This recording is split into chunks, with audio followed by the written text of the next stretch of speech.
नमस्कार दोस्तों, आशा करता हूँ कि आप ठीक होंगे, स्वस्थ होंगे। तो चलिए आइए आज मिलते हैं रज़िया सुल्तान के बारे में। तो दोस्तों, रज़िया सुल्तान भारत की प्रथम महिला सुल्तान थी। अगर इनके जन्म की बात करें तो ये बदायूं में 1205 ईस्वी में इनका जन्म हुआ था और 1240 ईस्वी में ये धोखे से मार दी जाती हैं और इनकी मृत्यु हो जाती है।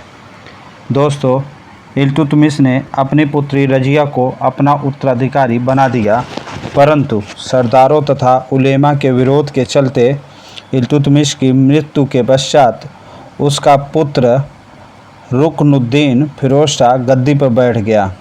लेकिन दुर्बल शासक होने के कारण 1236 ईस्वी में रज़िया दिल्ली की गद्दी पर बैठी और सुल्तान कही जाने लगी। रज़िया से पूर्व प्राचीन मिस्र और ईरान में महिलाओं ने रानियों के रूप में शासन किया था, परंतु मध्यकालीन विश्व में रज़िया पहली मुस्लिम महिला शासक थी। दोस्तों, अगर आगे बात करें तो रज़िया ने लगभग 3 वर्ष 8 माह शासन किया।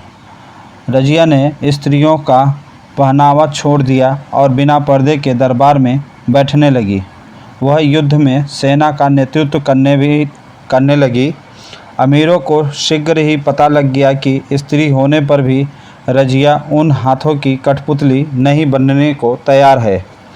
तुर्क सरदार भी किसी महिला के अधीन कार्य करने को तैयार नहीं थे, इसीलिए उन्होंने एक षड्यंत्र द्वारा उसकी गद्दी से उसे हटा दिया तथा अंततः 1240 ईस्वी में कैथल हरियाणा में रज़िया की हत्या कर दी गई। रज़िया के बाद उसका एक भाई एवं 2 भतीजे बारी बारी से सुल्तान बने, जो अयोग्य थे। अतः इल्तुतमिश के छोटे पौत्र नासिरुद्दीन महमूद को दिल्ली का सुल्तान बनाया गया। अब हम थोड़ा सा रज़िया के बारे में और बात करते हैं।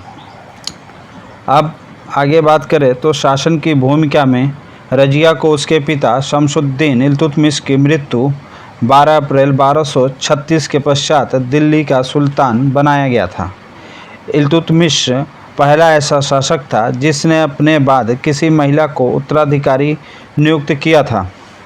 दोस्तों, आगे हम बात करते हैं, लेकिन मुस्लिम वर्ग को इल्तुतमिश का किसी महिला को वारिस बनाना नामंजूर था। इसीलिए उसकी मृत्यु के पश्चात उसके छोटे बेटे रुकनुद्दीन फिरोज शाह को राज सिंहासन पर बैठाया गया। रुकनुद्दीन शासन बहुत ही कम समय के लिए था। इल्तुतमिश की विधवा शाह तुर्कान का शासन पर नियंत्रण नहीं रह गया था। विलासी और लापरवाह रुकनुद्दीन के खिलाफ जनता में इस सीमा तक आक्रोश उमड़ा और 9 नवंबर 1236 को रुकनुद्दीन तथा उसकी माता शाह तुर्कान की हत्या कर दी गई थी। उसका शासन मात्र 6 माह का था। इसके पश्चात सुल्तान के लिए अन्य किसी विकल्प के अभाव में मुसलमानों को एक महिला को शासन की बागडोर देनी पड़ी थी और रज़िया सुल्तान दिल्ली की शासिका बन गई। शासन कार्यों में रज़िया की रुचि अपने पिता के शासन के समय से ही बहुत थी। गद्दी संभालने के बाद रज़िया ने रीति रिवाजों के विपरीत पुरुषों की तरह सैनिकों का कोट और पगड़ी पहनना पसंद किया, बल्कि बाद में युद्ध में बिना नकाब पहने शामिल हुई। रज़िया ने पर्दा प्रथा का त्याग कर पुरुषों की तरह चोगा, जिसे कुर्ता और कुल्ला टोपी पहनकर दरबारों में खुले मुंह जाने लगी।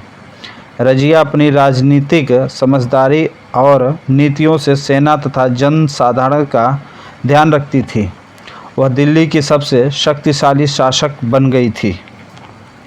आगे हम बात करते हैं रज़िया और उसके सलाहकार जमात उद दिन याकूब एक हबशी के साथ विकसित हो रहे अंतरंग संबंध की बात भी मुसलमानों को पसंद नहीं आई।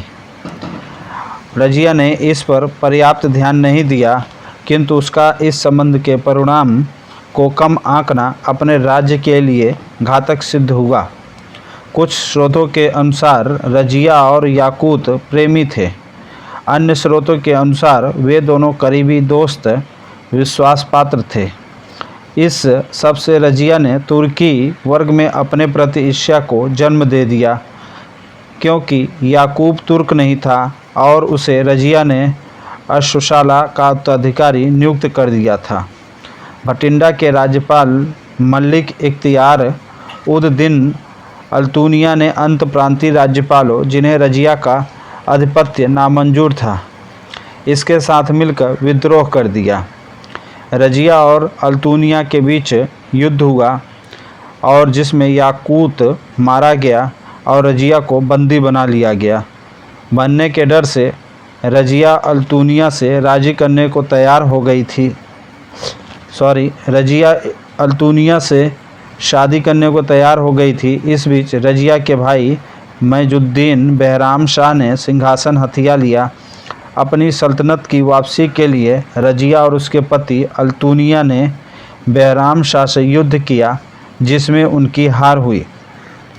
आगे अगर बात करें तो उन्हें दिल्ली छोड़कर भागना पड़ा और अगले दिन वो कैथल पहुँचे, जहाँ उसकी सेना ने उसका साथ छोड़ दिया और वहाँ डाकुओं के द्वारा 14 अक्टूबर 1240 को दोनों मारे गए।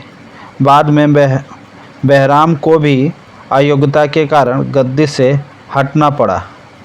आइए थोड़ा सा बात करते हैं कब्र विवाद। दिल्ली के तख्त पर शासन करने वाली एकमात्र मुस्लिम व तुर्की महिला शासक रजिया सुल्तान व उसके प्रेमी याकूत की कब्र का दावा 3 अलग अलग जगह पर किया जाता है। रजिया की मजार को लेकर इतिहासकार एक मत नहीं है। रजिया सुल्ताना की मजार पर दिल्ली, कैथल व टोंक अपना दावा जताते आए हैं और यहीं रजिया का शासनकाल खत्म हो जाता है। दोस्तों, रजिया एक महिला होने के नाते वो सल्तनत की गद्दी पर ज़्यादा दिनों तक नहीं टिक पाई और उसे धोखे से मार दिया जाता है और उसकी गद्दी को नासिरुद्दीन महमूद द्वारा हथिया लिया जाता है।